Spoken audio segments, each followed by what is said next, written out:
अंशुल जी बरसाना से। राधा वल्लभ श्री हरिवंश गुरुदेव, आपके चरणों में दास का कोटि कोटि प्रणाम। हे गुरुदेव, आपकी कृपा से बरसाना वास कर रहा हूँ और आपकी आज्ञा अनुसार नाम जप का भी प्रयास कर रहा हूँ। हे भगवान, आपके श्री वचनों के बल पर मैं अपने मन के विचारों से लड़ पाता हूँ, परंतु मन की एक वृत्ति मुझे बार बार परास्त कर देती है, वो है मोबाइल में समय बर्बाद करना। धामवास करके मैं ऑफिस के सभी कार्य मोबाइल का उपयोग करना ही पड़ता है, और जैसे ही काम खत्म होता है फिर भी मोबाइल पे प्रपंच। क्योंकि नाम में प्रीति नहीं है। नहीं, बहुत बुरा लगेगा, बहुत बुरा लगेगा। जिसके संग से हमारा भजन छूट जाए, वो व्यक्ति, वो वस्तु, वो पदार्थ, वो वृत्ति दुश्मन की तरह चुभती है भक्त को। जाके प्रिय राम वैदेही तजिए ताहि कोटि बैरी सम, यद्यपि परम स्नेही। करोड़ों दुश्मन के समान उसका त्याग है। तो मोबाइल शत्रु नहीं है, मोबाइल मित्र है। मोबाइल से आप एकांतिक सुन सकते हैं, मोबाइल से आप सत्संग सुन सकते हैं, मोबाइल से आप भागवतिक बातें भी तो देख सकते हैं। तो आप भागवतिक बातें क्यों नहीं देखते जब भक्त है? आप गलत क्यों प्रयोग करते हैं? मान लो गेम खेलना, इधर उधर के सीरियल देखना, इधर उधर की बातें देखना, वो आपके ऊपर है ना। तो आप शासन कीजिए अपने ऊपर। आप इतनी छूट, अरे जब 25 वर्ष 30 वर्ष पहले मोबाइल की रचना नहीं हुई थी, तब क्या भारत में जी नहीं रहा था क्या कोई? आज मोबाइल रच गया तो सब इंटरनेट में ही, मोबाइल में ही प्रपंच देखने में समय नष्ट करते हैं। वो सहयोगी भी है, उसमें गुण भी है। अब पहले था कि किसी को खबर भेजनी है तो कार्ड, पोस्ट कार्ड डालकर महीना 15 दिन में चिट्ठी पहुंचती थी, मिनट के अंतर में अमेरिका में बात कर लो। कितना मतलब सहयोग हो गया। वो जब कभी कोई इमरजेंसी होता था तो तार आता था, तो बोले उनके यहाँ तार आया है, कोई घटना जरूर घटी है। अब यहाँ 1 मिनट में लगाओ नंबर, कहीं भी बात कर लो। तो मोबाइल हितकारी भी है।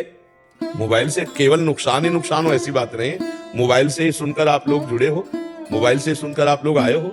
नहीं तो हमारे सत्संग को इतने लोग बैठे हैं, अगर यही जो बात हम आपसे कह रहे हैं, ये कई लाख लोग सुनेंगे, मोबाइल से सुनेंगे ना।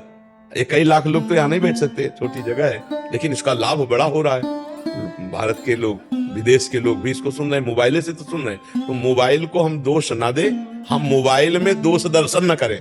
मोबाइल में जो दोष भरा हुआ है उसका दर्शन न करें। इतना बढ़िया है।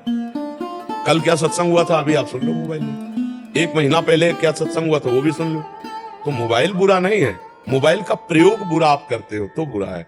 इसको तो बहुत चुभना चाहिए, ये कष्ट होना चाहिए। अरे यार, समय बर्बाद हो रहा है। समय से कीमती क्या चीज हो सकता है? ये फिल्म है, ये सीरियल है, नौटंकी नाटक है, ये हंसी मजाक की बातें, हमारा समय बर्बाद हो रहा है। हम नाम जप करेंगे, हम सत्संग सुनेंगे, और जब मन कह रहा है कि हमको ये देखना ही है, तो धीरे से बटन स्विच वाली में तुम्हारा उठा जाए, ऑफ कर दिया, नहीं देखेंगे। ऐसे जिद्दी स्वभाव बनाना पड़ेगा। मन कह रहा है अब ये सीरियल देखना है, अब हमको गेम खेलना है, अब हमको ये, हमारा हाथ सीधे ऑफ में जाए, मोबाइल ऑफ करके रख दिया, नहीं देखेंगे। राधा राधा राधा राधा ऐसे लड़ा जाता है। अगर लड़ोगे नहीं तब तो फिर गिरा देगा, फिर धीरे धीरे गंदी बातें देखने लगेगा मन, फिर गंदा व्यवहार आ जाएगा, आ जाता है। हमको केवल जितना सुनना है उतना सुनना, इसके बाद उसको बंद करके रख देना। ज्यादा मोबाइल का प्रयोग, कुछ लोग तो लगे ही रहते हैं मोबाइल में, बात कर रहे हैं तो 20-20 मिनट बात कर रहे हैं मोबाइल से भी। आवश्यक बात बोलो, इसके बाद बंद, राधे श्याम। तो हमें लगता है कि मोबाइल दोषी ही नहीं है, गुण भी है उसमें। गुण को स्वीकार कर लो, दोष का त्याग कर लो। हाँ, बढ़िया बात है। आप वैसे बहुत साधक के लिए महाराज जी बहुत एक दुश्मन की तरह हो गया हमारे जी। हाँ, सबसे बड़ा दुश्मन हो गया हमारे जी। बाहर के संग से बच सकते हैं, बट इतना प्रपंच हो गए, रील्स वगैरह, इंस्टाग्राम आदि, हमसे बच्चे मिलते रहते हैं, नहीं, एक रील में घुस गए तो देखो, एक दृश्य अजामिल ने देखा जंगल में, बस उसी दृश्य ने अजामिल को बेविचारी बना दिया। अब मोबाइल में हर दृश्य है, आप जो सर्च करो वो सब आ जाएगा। अगर ऐसे दृश्यों को देखें नौजवान, तो उनकी हालत क्या हो जाएगी। तन्मयता आती है, जो हम सुनते हैं, जो हम देखते हैं, उसी में हमारा मन राजी हो जाता है। तो फिल्में, गंदी बातें, गंदी चेष्टाएं, ये भी सब है उसी में।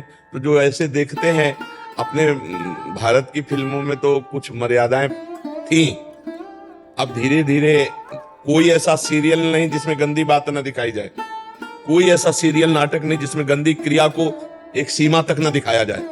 अब वो नए नए बच्चे बच्चियां, परिवार के सदस्य सब, अब वही दिमाग में भरा कि यही सुख है। और अब वो उसको और खुला सर्च करें तो विदेशों में खुला बातें हैं, अपने यहाँ तो थोड़ा मर्यादा भी है। अब वो जब विदेशी बातें देखेंगे तो दिमाग में वही भोग वासनाएं जागृत होंगी और साधक नष्ट हो जाता है, बहुत बुरी तरह नष्ट हो जाता है। आज साधुता बचाना बहुत कठिन है, क्योंकि आहार गलत और व्यवहार गलत। जिससे बचने के लिए हम बाबा जी बने, किससे बचने के लिए? संबंधों से, प्रपंच से, संसार से, और वो सब उसी में भरा हुआ।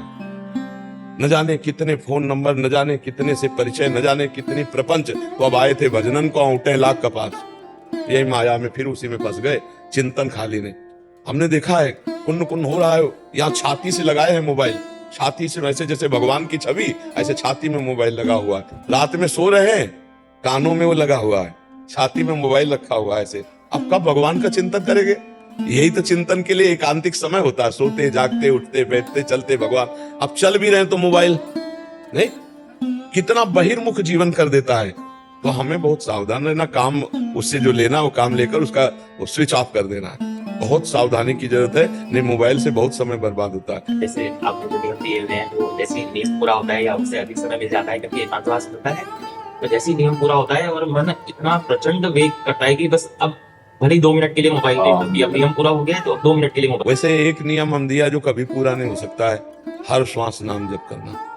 ये हम सबको दिए कि 11 माला, ये तो प्रारंभिक साधन के लिए है, लेकिन हर श्वास नाम जप करना। ये सत्संग में, एकांतिक में, जैसे आपने पूछा तो अभी तो ये नियम पूरा कब करोगे? इसका अभ्यास कब करोगे? नियम सब प्रेम के लिए है। अगर प्रेम न उत्पन्न हुआ तो नियम का मतलब क्या रहा? और जो मंत्र, जो नाम हर समय चलाया जाता है, उसी से प्रेम प्रकट होता है। तो आप खाली बैठने का स्वभाव ही मत रखिए। हमारा नियम है, हमारा श्वास नाम जप करेंगे। हम जिंदगी में माला से जप किया है, गुरु जी ने जब गायत्री अनुष्ठान दिया था और कुछ नियम तक माला लिए। इस बार हमारा जिंदगी में एक ही लक्ष्य रहा है कि हम 1 मिनट भगवान का विस्मरण नहीं होने देंगे, इसलिए माला भी नहीं। उठते बैठते चलते फिरते हर समय नाम, हर समय मंत्र। तो हमें फुर्सत नहीं मिली, हमें समय नहीं, तो अभ्यास किया। साउंड चल रहा है, हमारा नाम चल रहा है। तुम्हें बैठकर हम उपदेश कर रहे हैं, हमारा नाम चल रहा है, हम तुम्हारे मस्तक में ही नाम लिख रहे हैं। अभ्यास करना। अगर हम नाम भूल गए, अभी मर गए तो, अभी दिल फेल हो गया तो हमारा जीवन तो बर्बाद हो जाएगा। हर समय भजन, पता नहीं कब मृत्यु आ जाए। थोड़ी देर मनोरंजन करो मन का, किसमें? संतों की बातों में, संतों के संग में। सत्संग चला लिया, एकांतिक सुन लिया, या भगवान की कोई परम पवित्र लीला कथा। जैसे हम कहते हैं कि रामायण आप देख लो, आपकी हानि नहीं होगी। महाभारत देख लो आप, हानि नहीं होगी, क्योंकि उसमें भगवान कृष्णा देख लो, हानि नहीं होगी। उसमें क्या होगा कि बार बार स्मृति आएगी, मेरे भगवान राम जी वैसा ऐसा। भगवान की इन किन प्रकारेण स्मृति आना हमारे लिए मंगलमय। जिस वस्तु, व्यक्ति, स्थान से भगवान का विस्मरण हो जाए, वो हमारा दुश्मन है, वही माया है, वो हमको भगवान से विमुख कर दे। बैठता हूँ और मैं आपका बहुत कमजोर बच्चा हूँ, और बार बार ये इस चीज को लेकर मुझे परास्त कर रहा है मेरा मन। बाकी चीजों से तो मैं लड़ पाता हूँ। मैं आपके चरणों में प्रार्थना करता हूँ कि मेरे लिए कोई दंड विधान कर दीजिए कि अगर मैं मोबाइल देखूंगा तो शायद मैं मेरा ही मन सुधर जाए। प्यार और दंड में बड़ा अंतर होता है। दंड में भयवश नहीं होता, प्यार में एक प्रेम का अपना प्रभाव होता है। हमारी प्रियाजू के अधीन लालजू प्रेम के वशीभूत है। प्रेम का बहुत बड़ा भय होता है कि अगर मैं अपने गुरुदेव, अपने प्रिय से के विरोध में चलूंगा तो मुझे कभी प्रीति नहीं प्राप्त होगी उनकी। यही सबसे बड़ा भय। प्रीति का भय बड़ा होता है कि हमारे द्वारा एक भी मिनट अब व्यर्थ नहीं जाना चाहिए, क्योंकि हमने जीवन गुरुदेव को दे दिया। राधा राधा राधा, हाँ खूब। जब मन ना लगे तो सो जाओ, भले लेट जाओ, लेकिन गंदी बातें या मोबाइल आदि में समय नष्ट हो, क्योंकि सो गए तो इंद्रियां पुष्ट होंगी, जब फिर जगेंगे तो फिर भजन करेंगे, लेकिन हम गलत आचरण नहीं करेंगे। व्यास भरोसे कुंवर के सोवत पाव प्रसाद, लेकिन हम गलत नहीं जाएंगे। नहीं, कबहू तो थोरो भजन, कबहू होत विशाल, मन को धीरज छुटे नहीं, गाहे न दूजी चाल, तो बढ़िया बात बच जाएगी। जीवन में ध्यान रखना चाहिए कि अब मेरा जीवन का समय गुरुदेव को समर्पित है। गुरुदेव के समर्पित समय को मैं नष्ट नहीं कर सकता, मैं उसको भगवत स्मरण में ही लगाऊंगा। नहीं मन लग रहा तो मंदिर चले जाओ, खाली हुए लाडली जी के दर्शन करो, वहीं बैठे हैं, प्रियालाल के महल में बैठे हैं। मोबाइल को देखने से क्या है? आवश्यक काम का प्रयोग करके उसको शांत रखो, और धीरे धीरे मन को हटाया जाता है। आज से मोबाइल एकदम नहीं देखेंगे फिर परेशान हो जाओगे।